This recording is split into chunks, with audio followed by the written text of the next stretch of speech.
আজ তোমাদের সাথে শেয়ার করব what I eaten a day. পড়াতে চলে গিয়েছিলাম, তো পড়িয়ে বাড়ি ফিরছে। এবার ফিরেই খেয়ে নিলাম দুটো ডাইজেস্টিভ বিস্কুট। এটা কিন্তু খেতে আমার খুব ভালো লাগে, আর এখানে মিষ্টি ভাবও থাকে না। এরপর টিফিনে খেয়ে নিয়েছিলাম মুড়ি আর কুমড়ো দিয়ে আলু পটলের তরকারি। তো খেতে তো খুব সুন্দর ছিল, বাঙালির তো মুড়ি না হলে চলে না। এরপর বাপি নিয়ে চলে এসেছিলো দুটো মাজা, রায়ের একটা আমার একটা। দেখো যতই বড় হয়ে যায় না কেন, বাবার কাছে কিন্তু সবসময় ছোট থাকি, তাই বাপি যা আনে দুজনের জন্যই নিয়ে আসে। এটাই তো বাবাদের ভালোবাসা বলো। আর আমার ভিডিও কেমন লাগছে তোমরা কিন্তু অবশ্যই কমেন্ট করে জানিও।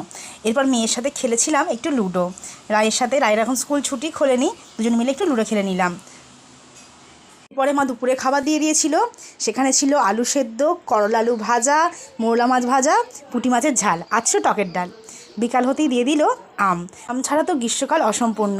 এরপর বিকালবেলা পড়াতে বসে গিয়েছিলাম, তো পড়ানো হয়ে যেতেই মা বানিয়েছিল রায়ের আর আমার জন্য ম্যাগি, চাউমিন স্টাইলে ম্যাগি। তো এগুলো আমার পড়ে উঠে খেতে খেতে প্রায় 8টা বেজে গিয়েছিল, তাই রাতের কিছু খাইনি। তো আজকের মতো টাটা।